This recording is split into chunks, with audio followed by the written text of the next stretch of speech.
Everyone thinks the Frenchie is a product of Paris fashion. But the truth?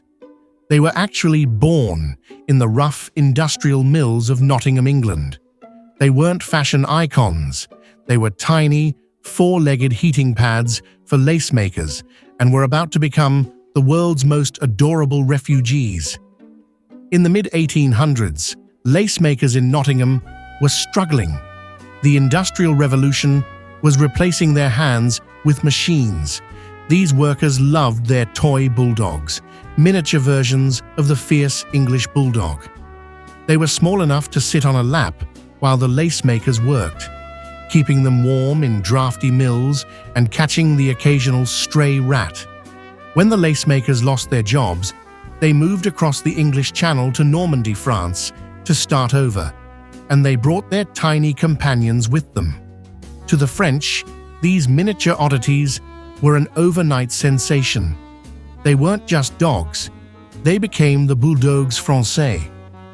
The breed quickly moved from the working-class streets to the Belles de Nuit, the ladies of the Parisian night.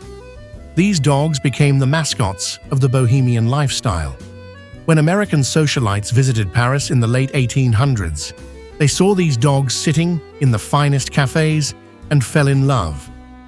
But there was a war brewing, the rose ear versus the bat ear.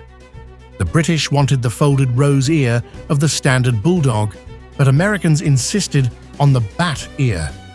We actually have the Americans to thank for that iconic silhouette.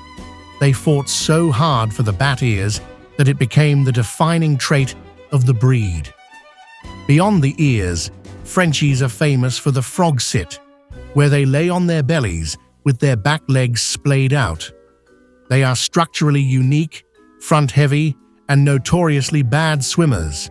They are the only dogs that require a life jacket to cross a puddle, but they'll face a 100-pound dog with the confidence of a gladiator.